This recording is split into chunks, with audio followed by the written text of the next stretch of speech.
राम नमस्कार दोस्तों, हमारे यूट्यूब चैनल में आपका स्वागत है। बहुत ही सुंदर सावन पर की गीत भोले बाबा की गीत है। आप लोग सुनिए और कमेंट करिए। प्लीज़ चैनल पर नए हैं तो चैनल को लाइक करिए, शेयर करिए, सब्सक्राइब करिए और ज़्यादा से ज़्यादा सपोर्ट करिए दोस्तों। आप लोग की प्यार दुलार की बहुत ज़रूरत है। राधे राधे दोस्तों।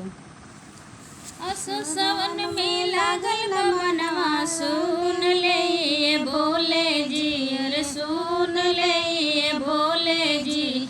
अब की बारी दर्शन यापन दे दिए भोले जी।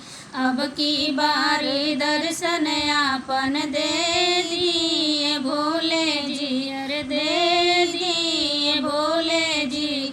गेरुआ रंग साड़ी चूड़ी खरीद ले बाड़ी भोले जी। गेरुआ रंग साड़ी चूड़ी खरीद ले बानी भोले जी, खरीद ले बानी भोले जी।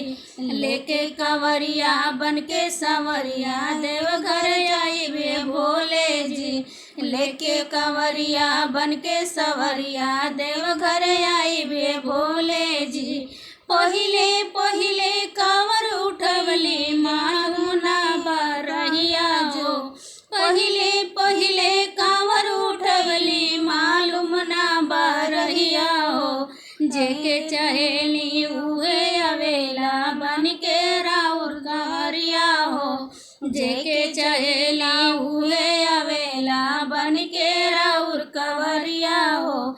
असो सावन में लागल मनवा सुन ले भोले जी। असो सावन में लागल मनवा सुन ले भोले जी। अब की बारी दर्शन यापन दे दिए भोले जी। अब की बार दर्शन यापन दे दिए भोले जी। देवघर के महिमा बड़ी अपार बनिए भोले जी।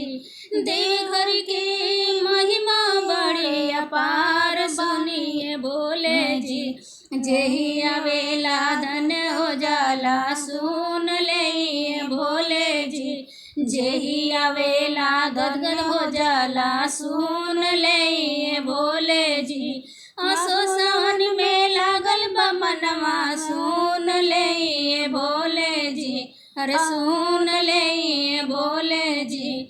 अब की बारी दर्शन यापन दे दिए भोले जी। अब की बारी दर्शन यापन दे दिए भोले जी।